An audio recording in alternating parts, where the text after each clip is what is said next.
Okay, as you can see, we're on step 11 and we're now doing the front axles.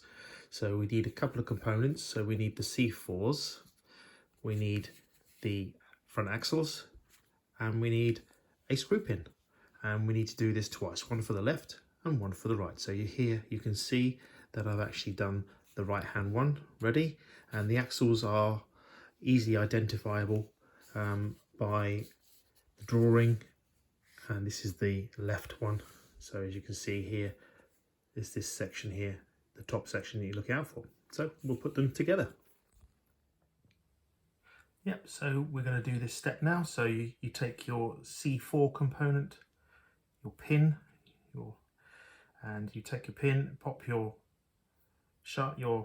axle front, which is the left axle in my case, because I've done the right already. Jiggle the pin through the hole, which it has been. There we are. And then once you're through, just screw that into place. And we need to screw this so it's tight, but not to the point where it's binding. So we need a nice loose fit. There we go. And then it'll nip. That's all we need. Perfect. There we are. Step 11 complete.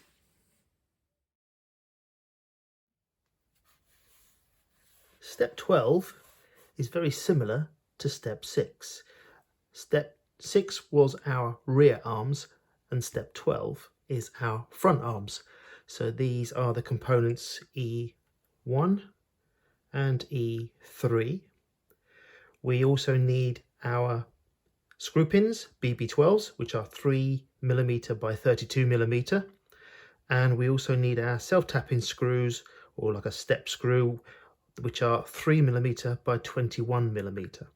We're also going to need to have our assembled front axles that we made from step 11, and put these components together to make the front arms.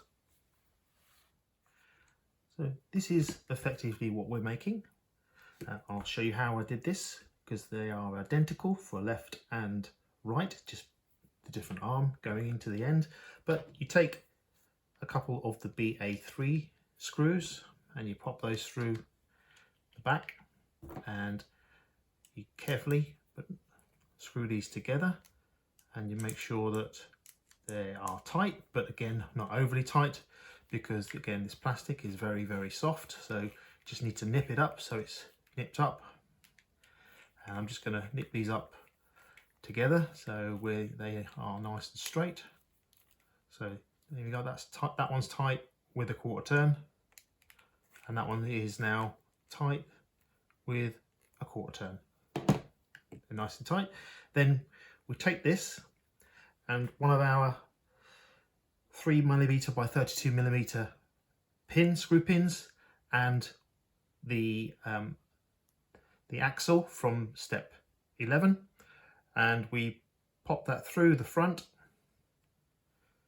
like so.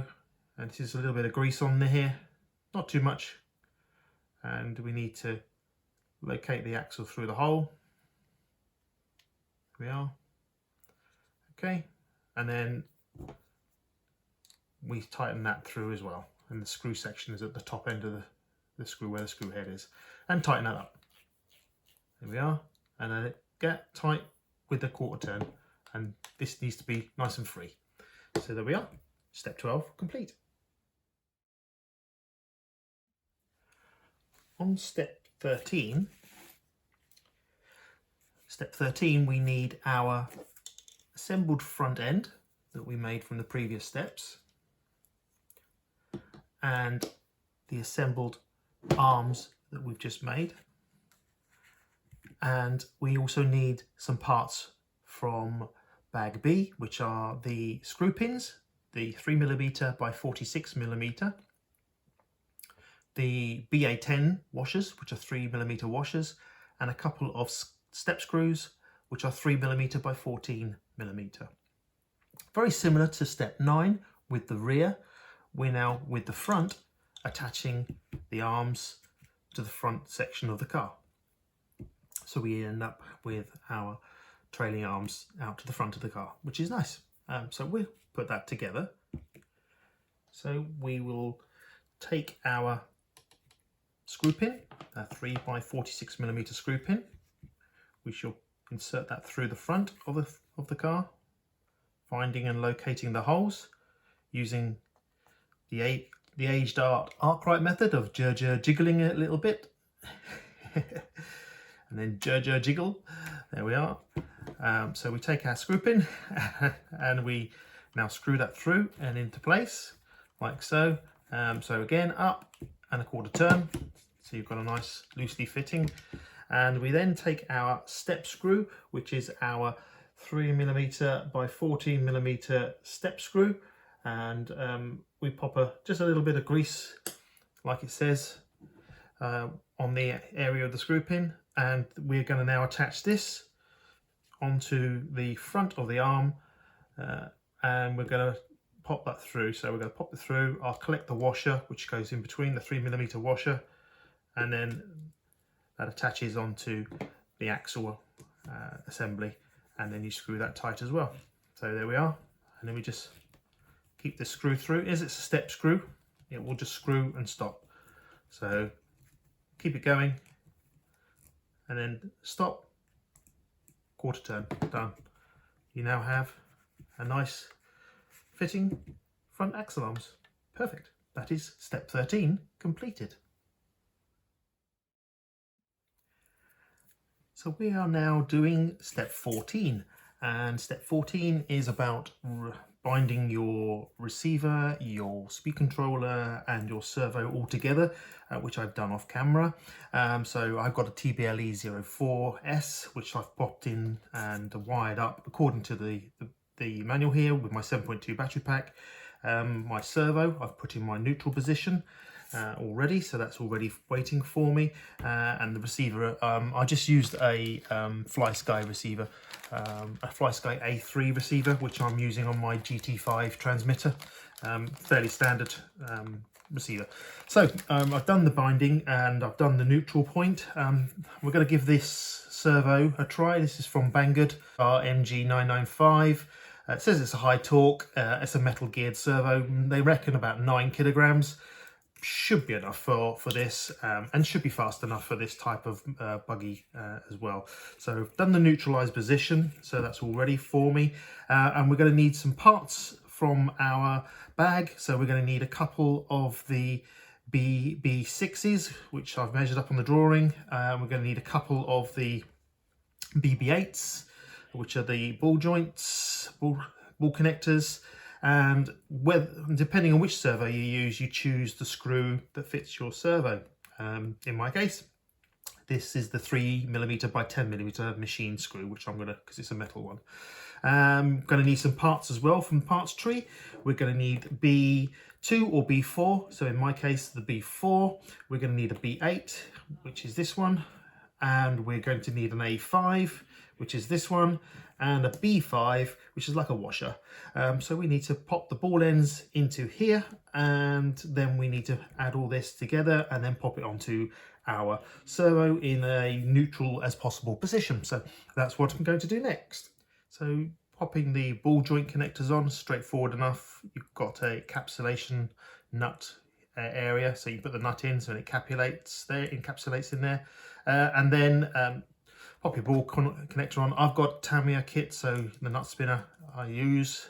Otherwise, you could just use the one that comes with your normal brace spanner. There you go. Nip those up again. There, that's it. Plenty of tight. Should be there. We go. So that's that bit done. And then what we need to do is looking at our drawing, putting our servo the right way round. We need to pop these so that the ball joint areas are facing downwards. Yeah, we're going to pop this into the neutral position so it is facing up as much as possible. Somewhere there. There we go. And that's on. Then we've got like almost like a servo saver type spring device, which we pop on next. Then our A5 piece goes in like so. Our washer, like a little washer, and then our machine screw goes in as well. And that, you just nip those up. May need to bring this off to adjust it when we get it onto the car, but just nip that up. There you go. And that is step 14, checking your RC equipment and performing the installation of the servo horn onto your servo for your steering. That is it. Perfect.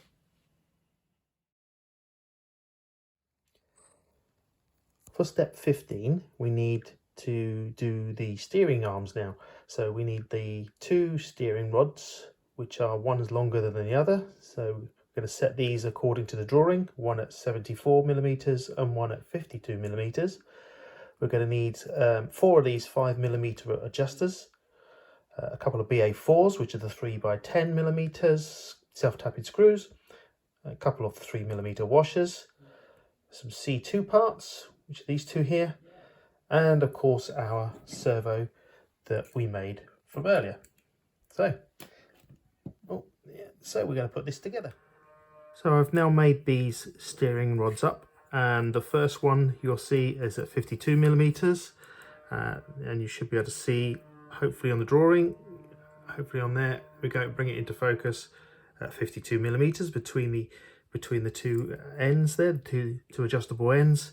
And on this one we've got it 74mm, so hopefully that'll focus up and you should see 74mm, and that's between the ends there. So yeah, that should be okay, and the adjustable ends are at 90 degrees to each other at each end. So that's it, that's those rods. Now we've got to attach those to the servo onto the ball ends, and then put the 2 C2 units either side of the servo's mounting positions, and that's where we are next.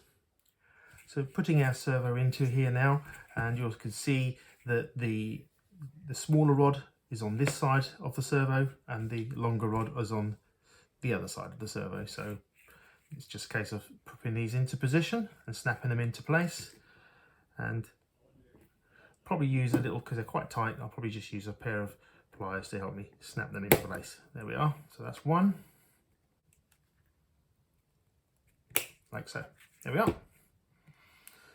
And they're the 2 rods on. Now we've got to put the C units on. And now we pop the C2 parts into position and screw these with the BA2 into position on the servo, and that will give us the mounting of the servo ready for going into the chassis. So up there we go, that's one, and this is the second side to go in. So that's the C2 into position and onto the servo and ready to go onto the chassis. There we are. That is now step 15 all completed.